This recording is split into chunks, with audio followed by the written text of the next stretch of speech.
Hi everybody, I'm Bill Cloud and welcome to On This Day. Today is the 7th day of Adar. Tradition has it that on this day, many key events transpired, all of which centered around the culmination of Moses' life and ministry. It was on this day, tradition says, that Moses was born in Egypt, and it was on this day, tradition says, that Moses died on Mount Nebo. Before expiring, however, Moses would give his farewell benediction to the people of Israel and would recite a song that in Hebrew is called the Shirah to the people of Israel. It's recorded for us in Deuteronomy chapter 32. Give ear, O heavens, and I will speak, and hear, O earth, the words of my mouth. Let my teaching drop as the rain, my speech distill as the dew, as raindrops on the tender herb, and as showers on the grass. For I proclaim the name of the Lord. Ascribe greatness to our God. He is the rock. His work is perfect. For all His ways are justice, a God of truth and without injustice. Righteous and upright is He. Now, as this song continues, you will see that it juxtaposes God's goodness and God's righteousness with the unfaithfulness of Israel. And it also acknowledges that in spite of His people's unfaithfulness, that He is ever faithful and would redeem them from among the nations.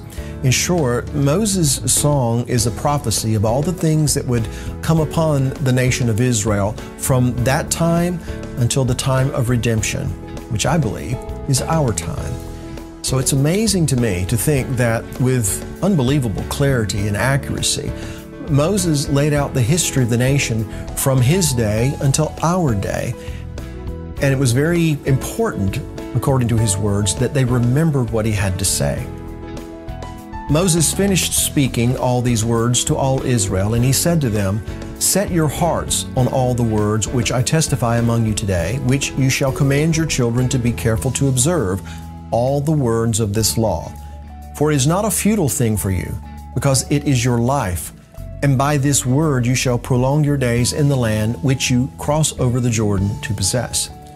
So obviously this song was not something that Moses had contrived of his own resources, but was a manifestation of the inspiration that he had received directly from the Creator, the one who tells the end from the beginning. And so here's something else that amazes me about this, that God gave this very poetic prophecy to Moses, and with such clarity and such accuracy, in spite of Moses' imperfections. God used a very imperfect man, a murderer, to lead a nation in such a way that 3,500 years later, we're still talking about it. Because as a reminder of Moses' imperfection, something he allowed to be demonstrated on more than one occasion, it was just after reciting this very prophetic song that God reminded Moses of his impending death. Then the Lord spoke to Moses that very same day, saying, Go up this mountain of the Abarim, Mount Nebo, which is in the land of Moab, across from Jericho. View the land of Canaan, which I give to the children of Israel, as a possession, and die on the mountain which you ascend, and be gathered to your people. The life of Moses has many lessons that you and I can learn from, things that we can appropriate into our own lives. But the one that strikes me today is the fact that God can take anybody who's willing to submit their will to His, to follow Him and be obedient to Him. God can take that person and use them for great purpose. Sometimes that purpose will never be known to the entire world. Sometimes it will be. That's not the most important thing. What's important here is that the person is simply willing to do what God has called them to do. It's about being content in doing what God has called you to do, and especially if no one's ever really going to know about it. It's being willing to say what God has given you to say, whether people like it or not. I need to tag on to that another important thing that we can learn from Moses, and that is, that according to God, he was the meekest man who was on the face of the earth. He was a man who really didn't want the job that he was called to do. In fact, that is probably what made him the perfect prospect for the job. Finally, it's important to remember that the Bible says that there would be one who followed Moses, who would be like unto Moses, but I would add that was greater than Moses. And he made it possible for imperfect people like you and me to come into right standing with the same God who called Moses.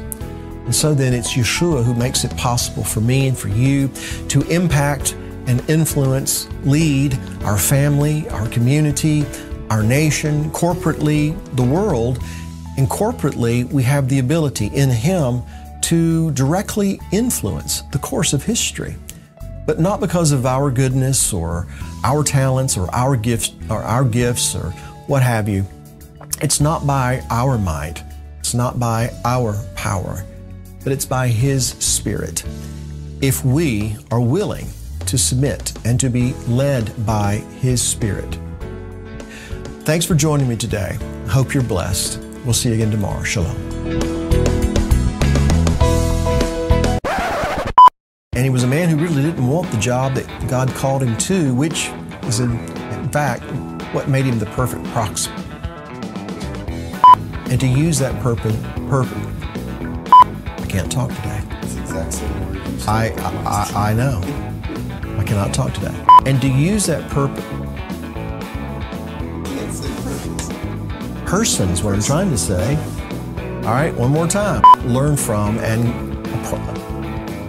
okay, now I'm going to get all messed up.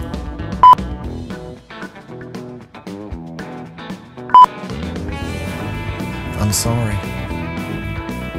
And then use that This is unbelievable. Say person 5 times. Person.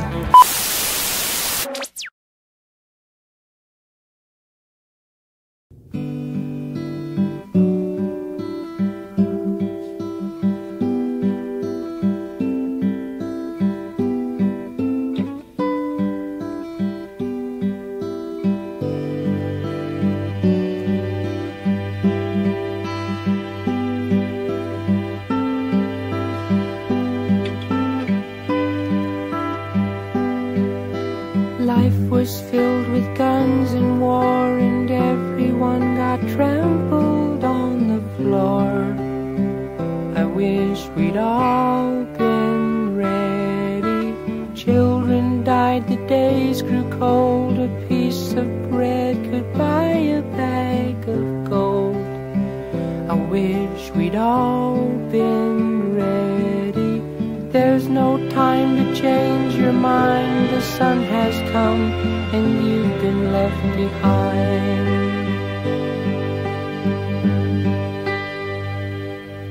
A man and wife asleep in bed. She hears a noise and turns her head. He's gone. I wish we'd all been ready. Two men walking up a hill. One disappears and one's left standing still. I wish we'd all been ready. There's no time to change your mind. The sun has come and you've been left behind.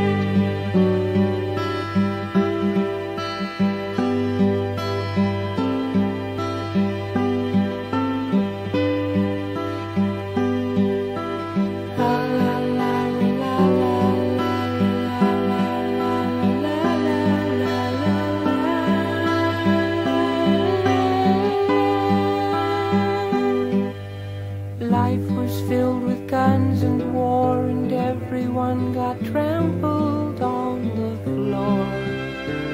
I wish we'd all been ready. Children died, the days grew cold. A piece of bread could buy a bag of gold. I wish we'd all been ready. There's no time to change your mind. How could you have been so blind? The Father spoke, the demons died. The sun has come and you've been left behind. You've been left behind. You've been left behind.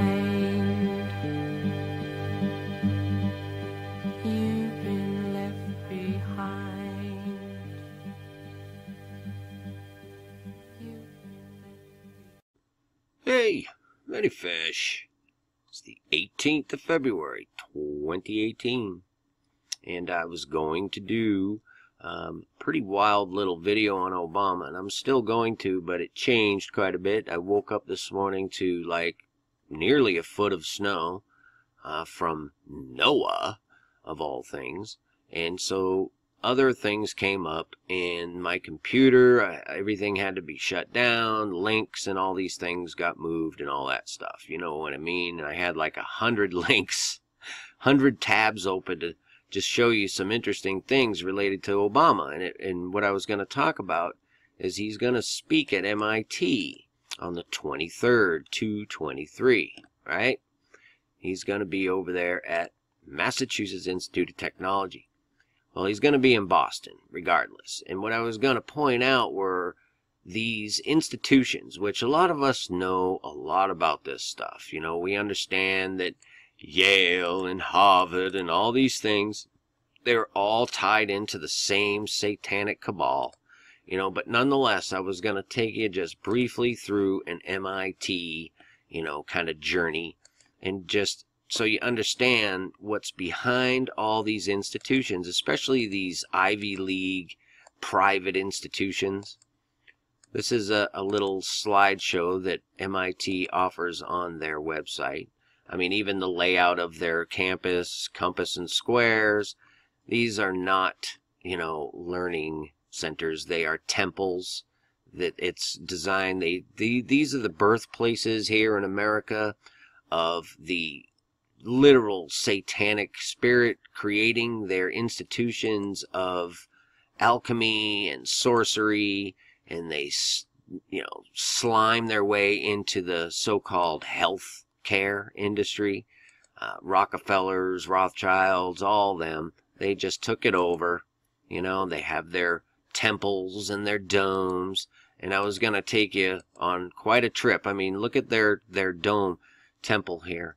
I mean, does that look like anything to anybody? I mean, really? Come on. And we could get down the road of the fact that in these domes, these are called an oculus, the hole in the center. You know, it's typically round, right? And that can take us to 100 other things that I wanted to show you that relate to Obama. His 9/11 speech where he read Psalm 46. The connections between all these things and this date that he's going to be speaking here, 2/23, are pretty amazing. But the one main thing that I want to show you, and I'll get into some of these other connections here, is a connection that really came to me since this storm hit us, Noah. Okay? I didn't really know anything about Noah. I knew we were going to get some snow. I had no idea we were going to get a foot of snow, but nonetheless. But it wasn't till today that I really kind of thought about it. And I said, well, this is the 17th here, so that puts us 6 days out from the 23rd. So the 23rd, you know, a sign of Noah would be 7 days. And so I was about to write that off. And I looked up in the URL here. I just happened to look at it. And this was actually posted here by weather.com on the 16th. So that puts us 7 days out from the 23rd. I thought that was pretty interesting. You know, Noah, 7 days, you know what I'm saying? So that caused me to look a little closer. So I started just kind of throwing a couple of dates together. And what came up to me, and, you know, it doesn't happen often, but when it does, I pay attention when it comes into my spirit, and that is this image that most of you have probably already seen. Some of you haven't. This image, for lack of a better way to put it, was literally shown to me by the Holy Spirit and was put upon me to understand that this was, in fact, you know, showing us a coming event, that it was in fact going to happen, and that there were things hidden in this image that would verify that. This image was on the front and center of Drudge on April the 6th, 2017. That's when it was there. And it's just jam-packed with demons and just, back then I did a video that I put up on the 7th. The very next day is when a video went up on this from me. And that could be interesting. But there was a king over them. There's a king in this nuclear explosion. Why? And if I really had my other editor open, I could show you the other king inside the king. You can actually see him. That's the eye with a little eyelash. That's the bridge of his nose right there. And that's his mouth open right there with the jagged teeth. And that's like his bottom jaw right there. Okay? And this is like the side of his face. That's his crown. I don't know if you can see him or not, but he's there. Locust king. And then you back out and it blends and turns into a human-looking king.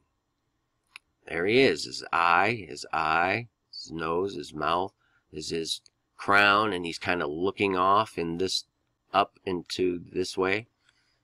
I mean, it's just crazy. And it's all there. Skulls and death all over it. And, you know, I hate to even bring this thing out. I do. But, man, I'll tell you what. The day that I put that video up until till 2/23 here coming up next week is exactly, and it just is bizarre. Okay, let me find it so I can show you. It's here somewhere.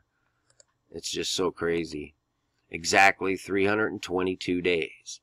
Okay, so, and that's exactly 46 weeks. Don't forget, he read Psalm 46 on 9/11. Okay, so I was prompted to go back to that date too, and I did. And it's 2,358 days. And you have to break this stuff up. And you have to look at it like a 23 and a 58. And the 58 is a 13. I'm telling you, this is how it works. And this kind of verifies it. The fact that it's 6 months, or 6 years, 5 months, 13 days, 11/13. You see where I'm coming from? 3366 in this. It's very unusual when you have numbers that pan out this way. It's just the way it is. And I also went back to several other dates. One that really was interesting was back to the unveiling of his so-called portrait from the same day that the nuclear explosion video went up that I made. 311 days, 44 weeks. It's just stuff that I see, stuff that I'm just getting in my spirit to tell you. I don't know when this stuff will happen, but I know it will. I can tell you that.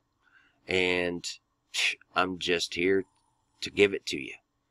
There's one thing that I pray on every time I make a video, and that is that no guile comes from my mouth. No vanity. This is just the things that are put before me.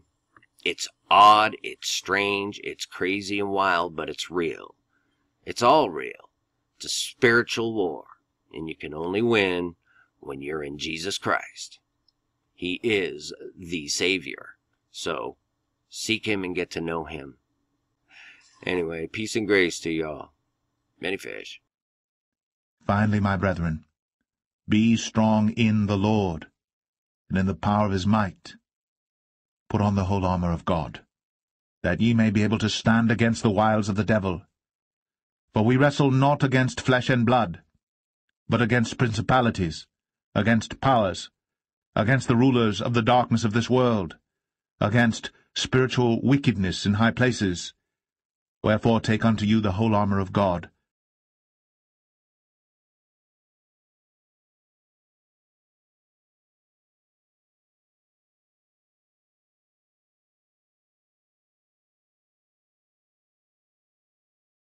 John 21. After this Jesus revealed himself again to the disciples by the Sea of Tiberias. And he revealed himself in this way. Simon Peter, Thomas, called the twin, Nathanael of Cana in Galilee, the sons of Zebedee, and 2 others of his disciples were together. Simon Peter said to them, I am going fishing. They said to him, We will go with you. They went out and got into the boat, but that night they caught nothing. Just as day was breaking, Jesus stood on the shore, yet the disciples did not know that it was Jesus. Jesus said to them, Children, do you have any fish? They answered him, No. He said to them, "Cast the net on the right side of the boat, and you will find some." So they cast it. And now they were not able to haul it in because of the quantity of fish. That disciple whom Jesus loved therefore said to Peter, "It is the Lord." When Simon Peter heard that it was the Lord, he put on his outer garment, for he was stripped for work, and threw himself into the sea. The other disciples came in the boat, dragging the net full of fish, for they were not far from the land, but about 100 yards off. When they got out on land, they saw a charcoal fire in place, with fish laid out on it, and bread. Jesus said to them, "Bring some of the fish that you have just caught." So Simon Peter went aboard and hauled the net ashore full of large fish, 153 of them. And although there were so many, the net was not torn. Jesus said to them, "Come and have breakfast." Now none of the disciples dared ask him, "Who are you?" They knew it was the Lord.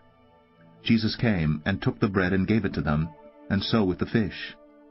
This was now the third time that Jesus was revealed to the disciples after he was raised from the dead.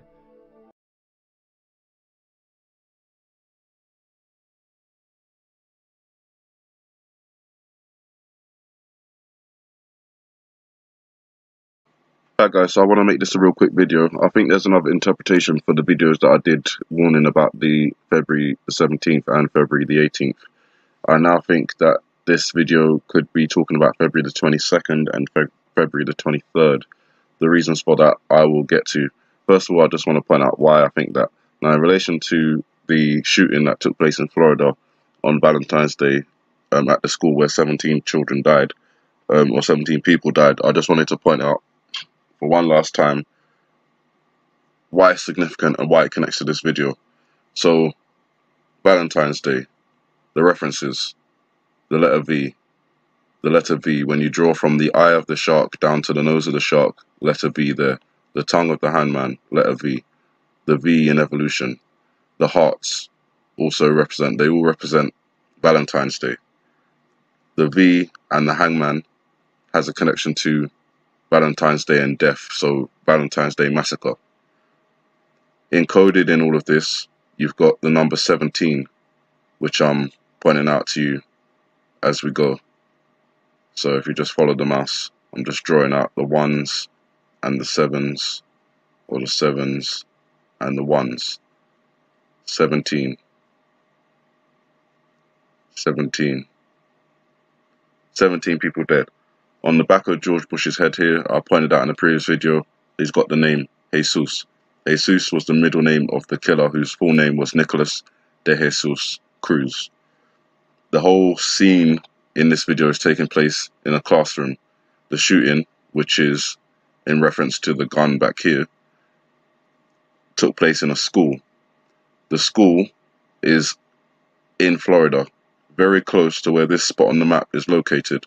Now, this spot on the map actually indicates a lake, I believe it is, in Florida.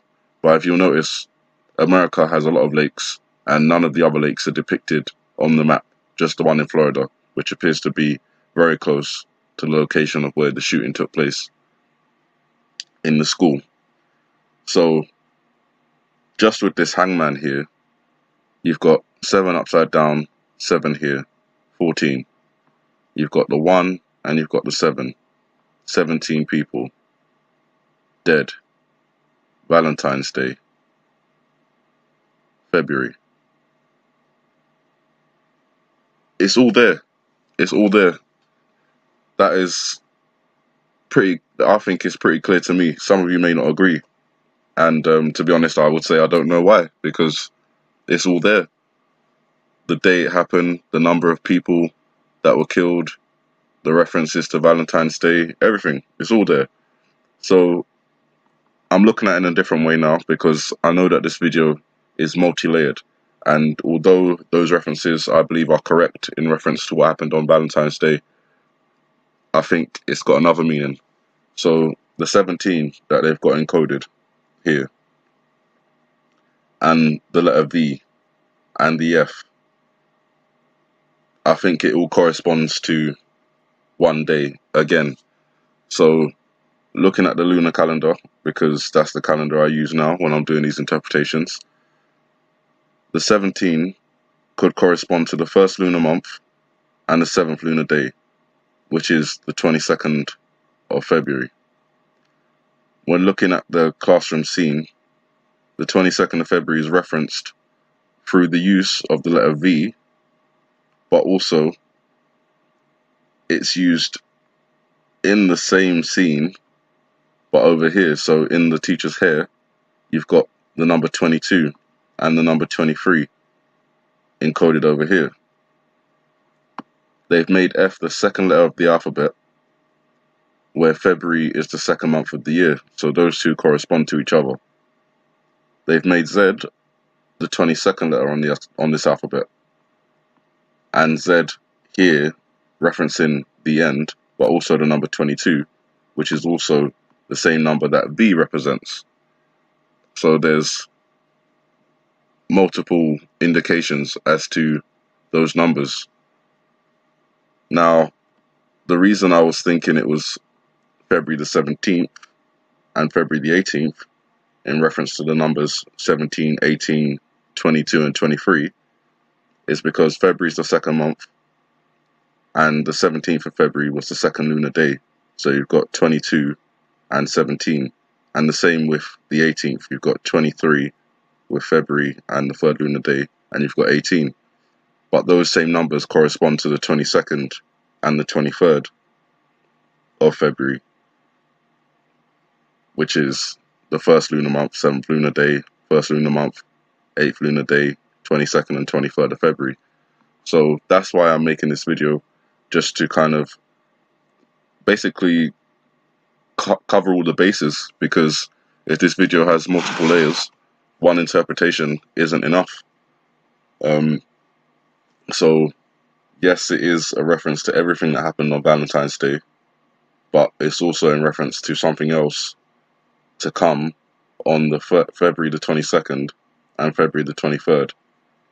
That's what I believe from this interpretation, from looking at it in the double meaning. And as I said in the previous video, the goat sticking its head out of the box is not only showing us, you know, some sort of prison encampment, probably or possibly FEMA or some other association. You know, it could also be in reference to think outside the box. Whereas we know that all these scenes are multiple layered, it means that more than one theory is going to be correct. So that's what I just wanted to point out. February the 22nd, February the 23rd. I think it may have some relation to the pound coin, as I mentioned before. Maybe some relation to a tsunami. Maybe some relation to Donald Trump, and a possible assassination or assassination attempt. And something involving a submarine or multiple submarines, missiles. Those are the things that I think could happen on February the 22nd and February the 23rd.